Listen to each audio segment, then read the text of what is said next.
Hello, everybody. Hi. We were arguing as usual. I was like, oh, I look kind of old today, and I got my hair going. I need to get it cut around here. What does everybody think? I don't know. You know?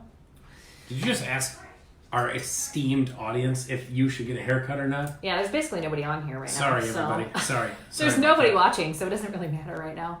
We should tag some friends to watch, since it's the middle of the day. How do we do that? Right there. I think you have to hit tag. Oh, every time you try to do something in there, it messes it up. Let's see. Oh, there we go. We can tag some people. Norma. I'll tag. There's no realtors coming up in this list right now. Yeah, nice list. Nancy. I guess. Jeez. But it's only showing me people that are active right now, I think. There's Nancy. Guys, we have a great show for you, even though we are messing up right now, and now we don't even know what's going on. All right. Oh, there's two. Hi, Carol. Yay. All right. I don't know who the other person is now, but yeah, who knows? Doesn't say. Who knows? Okay, we got an awesome show today.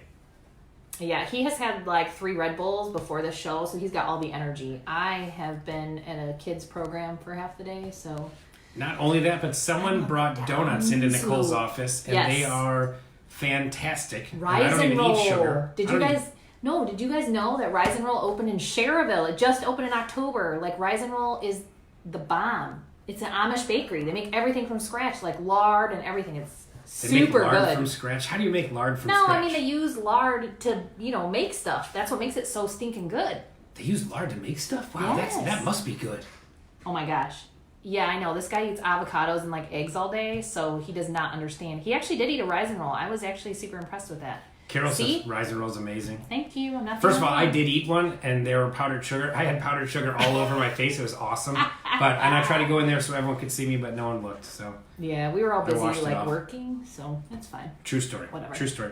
Okay, guys. So we got today. Our top 5 is going to be awesome. It is the top 5 Top 5 pros and cons on having a real estate coach. What a great idea. Yeah, I think so. This was Nicole's actually idea. my idea. It was since Nicole's Craig idea. He writes all the shows, And which I isn't true. loved it. I thought it was a great idea. Thanks. So thank you, Nicole, for having an awesome show idea. We actually agree for once. Better than any of my show ideas for today. Which was nothing. Well, I'm just trying to give you even more. Thanks. I'm just trying to give you even more props. You know. Mm-hmm. Why does that say wave and then I wave and that doesn't do anything? I don't know. Who knows? All right, guys. So let's get right into our number 5 top tip. Top tip. Top tip. Can't talk today. Okay, number 5. Here's the biggest pro in my opinion, or one of them, one of the 3. It is accountability. Yes, I think especially if you're just a regular agent or you're a team leader, it doesn't matter. I think everybody needs accountability, and I think a lot of people are really bad at self-accountability.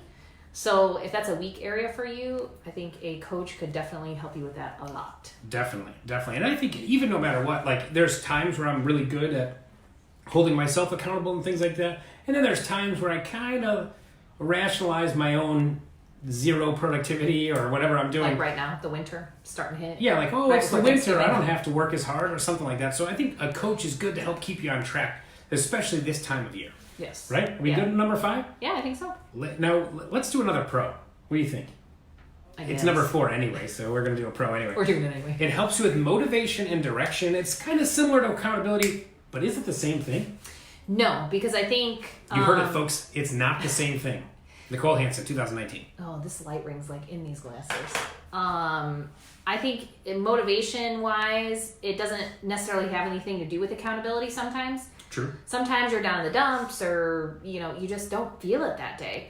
And, like I can get like that sometimes and I talk to this yahoo over here and he'll make me laugh and then I feel a lot better. Sometimes the coach can do that for you too for motivation. Yep, especially if your coach is funny. Oh, you're not my coach, but I'm just saying. You can hire Gallagher as a coach. Crush some watermelons. Right? Yeah. It's not good if you like watermelons. Then it's like, I don't know, it's like destructive to them. I guess. What are you talking about? Other fruits too. I don't know. It's not just that. Fruits. Okay. All right. Sorry, I've never seen Gallagher except for a couple things. All right. Anyway, we'll move on. You know what? Let's go negative. Let's do a con. A con. All yeah. right. What do you got? What do you got, Hanson? You might have the wrong coach. Ooh. So don't just take the first coach that you find. Research, try somebody, and if you don't like them, don't sign a contract up front for like 2 years when you're not sure you're even going to like them. And that's an interesting point. The coaches I've had in the past, it's always like I signed up for the coaching program. They just assigned a coach to me. And for the most part, I've had some good coaches. But I think if you are having trouble, like if you're not doing what your coach is telling you, I guess you have to be honest with yourself. If you're not doing what your coach is telling you, it might not be your coach. It might be you. Well, and like, what are their qualifications? Is it just, some dude who's starting his own coaching company and he hasn't been in real estate in like forever? Hey, Britt. So, he hasn't been in real estate in like 20 years, has no idea how the market's changed, doesn't know how to connect with millennial buyers, all that stuff. That's probably not a coach that you want. You want somebody who's still relevant, that knows what they're doing. Like for me, and knows you, because for me, somebody could be blunt, tell me I'm not doing this, call me out on my excuses, and I'd be fine with that. But there are other people that would not work with, and they would not want to work with a coach like that. That's true. That's true. It's a good point. Yeah, for sure. Yep. So check into it. I think a lot of the ones that I've had in the past, I've only had a couple, but usually I would fill out some kind of questionnaire, and a lot of times they're going to ask you, what do you think your weaknesses are? What are your strong suits and things like that? So hopefully, if you're with a good, reputable company, you're probably going to be okay with a decent coach.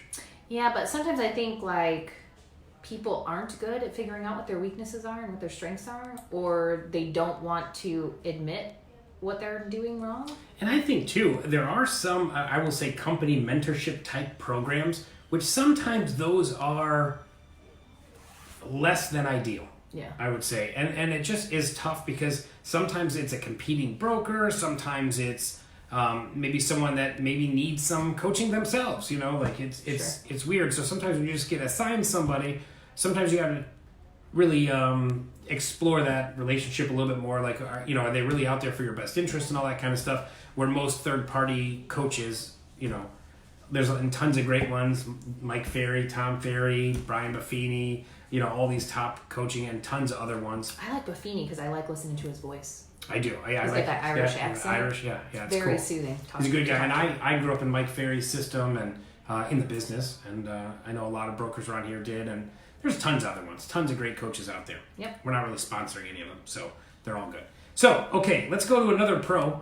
Another pro is if you plateau, everyone will get to a certain point in their career where they become complacent, they're comfortable with that income level or that number of deals per month level. A good coach can help you punch through that and get to the next level. Yeah, if that's what you want to do. And I think sometimes that's a lot of, looking internal to figure that out. But, if you've 3 years in a row, you've hit 30 transactions and you're like, why can I not hit over? Baby. Why can I not get over 30? Like, I can't do it. It's time to take a look and see if maybe a coach can help you get to the next level. Yeah, and a good coach will help you. They're going to help guide you to go through that. It's through your comfort zone, and it's going to be awesome. It's always a good thing. Yeah. Yep. Sure. Okay, our number one tip, you know what? We're ending this thing kind of negative because we're doing a con. We're throwing another con at you, everyone. But I think this con is really important, so that's why it was number one. Yep. Very important. It is, if you don't follow your coach's instructions, you're basically just throwing money away. So if you feel like it's time to get a coach, you actually need to be serious about it because coaches aren't inexpensive most of the time. Like, don't put that investment. Take the money you're spending every month, multiply that times 12 to give you that big number, and look at yourself and say, am I actually going to do what the coach is going to tell me? If the answer is no, then it's not time for you to coach, because all you're going to do is literally throw money away, and you could have used that to do marketing, farming, whatever, something else, if you aren't ready for a coach yet. What's that old saying? When the student is ready, the teacher appears, or something like that. Yes. You better be ready, student. If you're not ready, don't be spending I've spent over $1,000 a month for coaches, for coaching. Yeah. And if you're not going to do what they say, why? What's the point? Yeah. Yeah. I mean, I have a mentor, but I didn't pick up a mentor until 2, maybe going in on 3 years now. Is that when you put it in Diet Coke, it sprays out everywhere? Uh-huh, yeah. So Mentors, I haven't had one this entire time, right? And then when I started to grow and really scale, that's when I needed help, and I recognized that. So it doesn't mean that you need it right now, but you need to be maybe open to it in the future at some level in your business. Definitely. Yeah. All right, Hans, I think that's it. I think that is. We did not discuss this before the video, so this is live right now. What are we doing about next Friday? It's day after Thanksgiving. Nobody's likely going to watch us. Are we taking that Friday off? What are we doing? I don't know. I guess we got a week to figure it out. We got to figure that out. Black Friday. Are you going shopping for Black Friday? Maybe. Guys, don't do that. I go out for a little bit. But nobody's going to be working on the day after Thanksgiving. It's not going to happen. Yeah. So I'm going to probably work. What? No. Yeah, I always do. You know, I'll check my voicemail, email, stuff like that. Well, yeah, but you're not actually going to come in the office and like work, right? I might. And since we can't figure out the split screen Facebook thing, if We cannot anybody has figure that figured that out, let me know. I went live like 4 times that day trying to do that. So, and I cannot figure it out. That was a disaster last week. Yeah, it was. It was really bad. You guys got thanks to see for coming back. Yeah. You got to see this up close and personal, just like this. It was awesome. Oh, I'm 'Cause so I didn't sorry, have any guys. equipment at all. So scary. Got to see my gray hair that you can kind of see now, but up close and personal. I think I have a gray hair now. I was looking. I think there's one over here. Oh, thank God. Yeah. Anyway. Huh?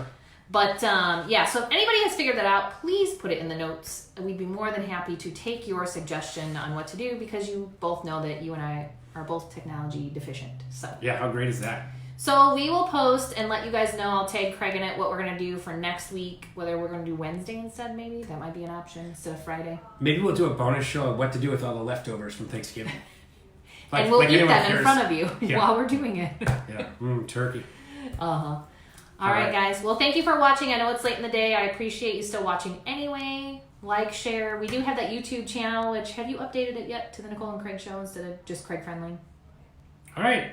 Thanks for watching, everybody. It's the ego. It's like the Craig Friendly show. Craig. It is not. It's the Craig I just and don't Nicole know. show. Look, I don't know how to do it. I tried to change it. It won't let me. I don't know what to do. We are I so gave her the awful. thing. She could have the password and just do whatever she wants. I don't care. Oh, can you? You can give me the password to I that. did. It's probably...